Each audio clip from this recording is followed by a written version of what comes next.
Okay, so today I just want to talk to you about two particular upgrades that I like to do to my bike, and they may appeal to you. The first is upgrading some additional lights, and the second is changing the stock horn for something a little more fruity. So hopefully you can see that okay. This is a company called Skeen Lights, or Skeen Lighting in the USA.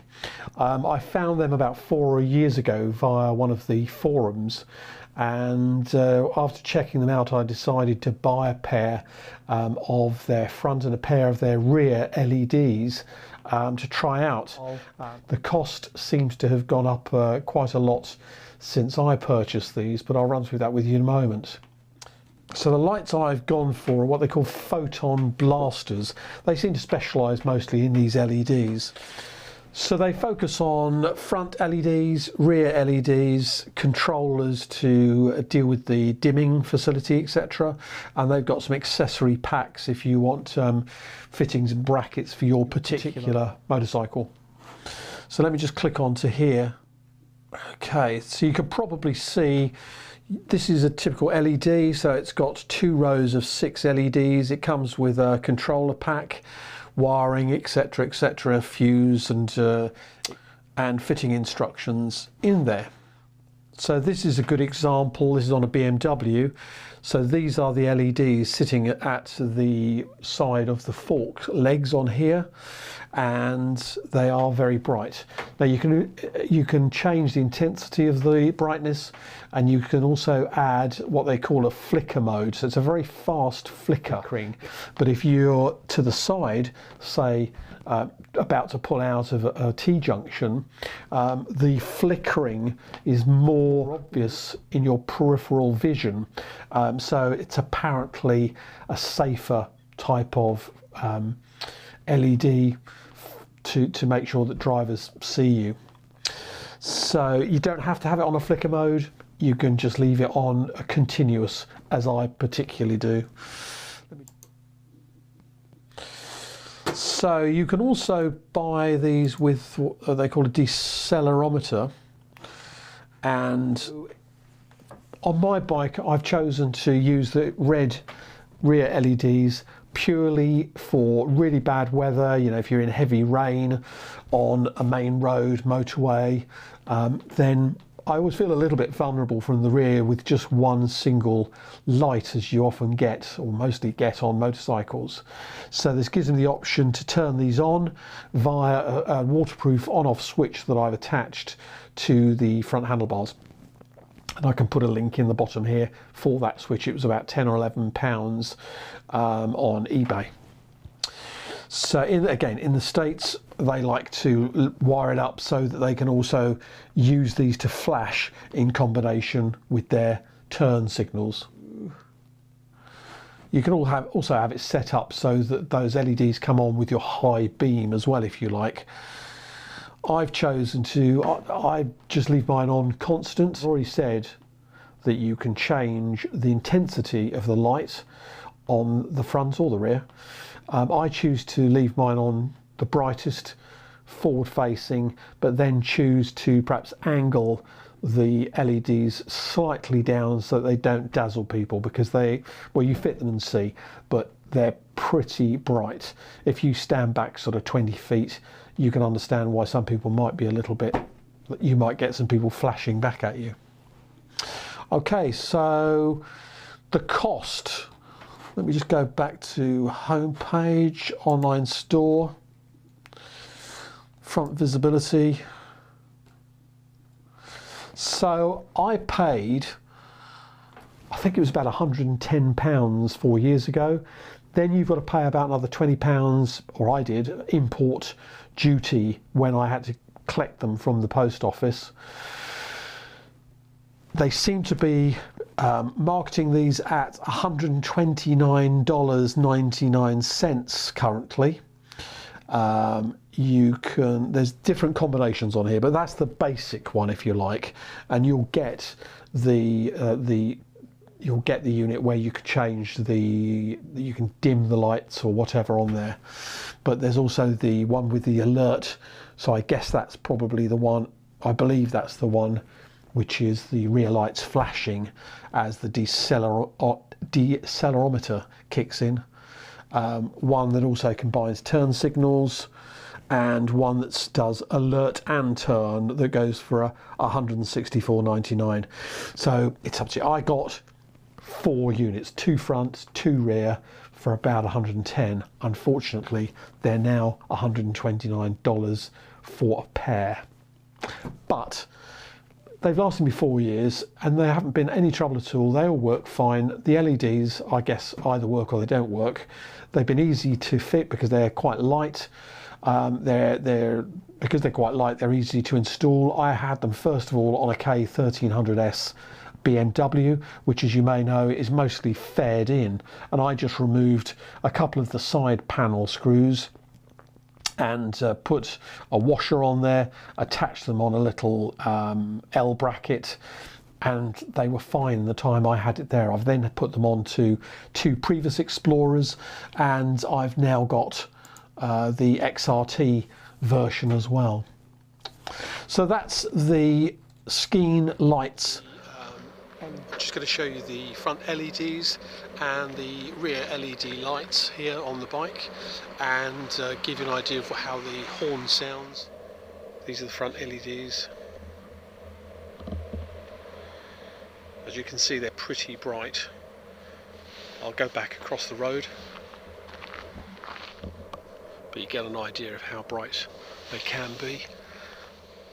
So these can be angled down or turn the brightness down if you want to. I was going to show you the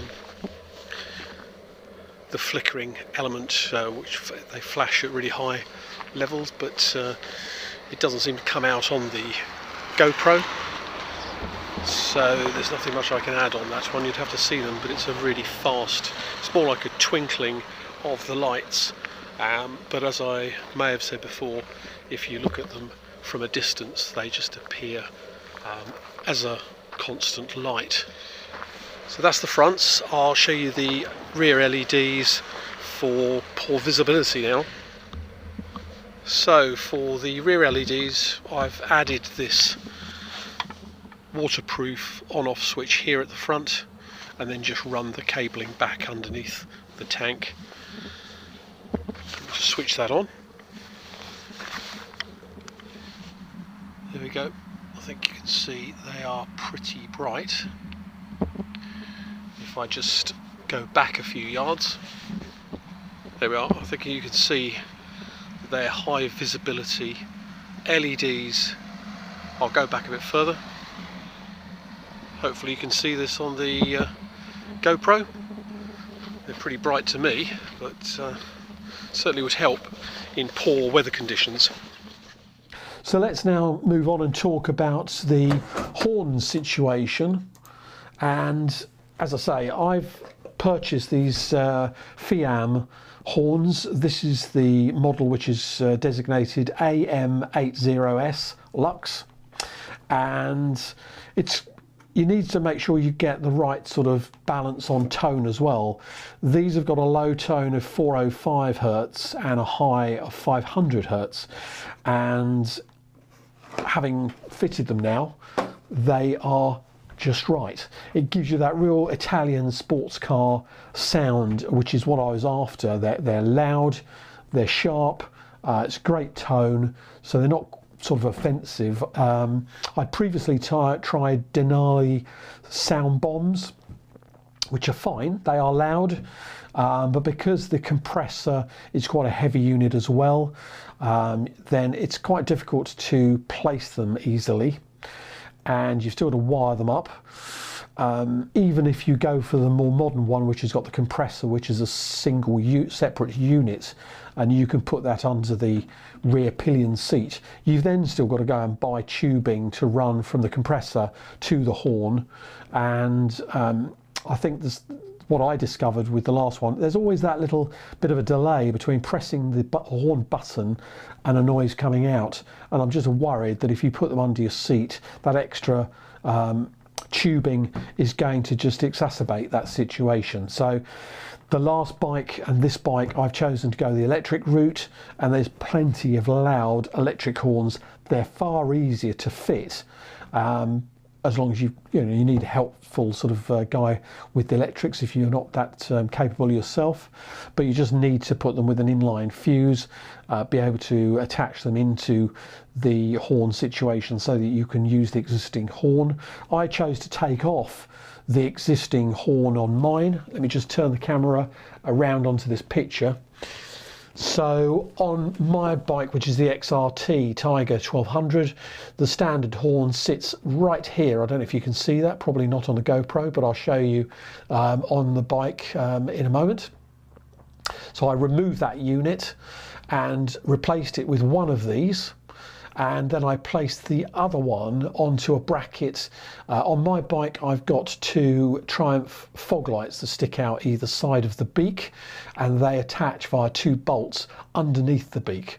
So I removed one of those bolts, as I did on the last bike, and I've attached the other Fiamm horn underneath here. You can't see it underneath the beak, you can't see it from the front, so it's very unobtrusive, hides away nicely, it's easy to fit up, and they sound great. So I'd strongly recommend the Fiamm horns. They do everything I need. I'll take you out to the bike and show you where they're placed and give you an indication of what they sound like. Replaced the single unit, so let me just put this underneath. I've taken some shots on the iPhone, so I'll put those up. If these don't come out very well, I'll put some stills on there. But basically what I've done is I've removed the standard fitting that goes where my finger is. So that's the standard location bolt for the standard horn. So I've added one of these Fiamm horns there, and the other one at the front here, attached to the bolt that is holding up these side LEDs. I'll go around the other side and hopefully you can see it a bit better from this angle. If not, I'll put the screenshots in there, but you can't see from the front and above. You can't see them, they don't stick out or anything like that, so it's a really neat installation, I think. Yep, so the lights are on, so I'll just give you an idea of how these sound.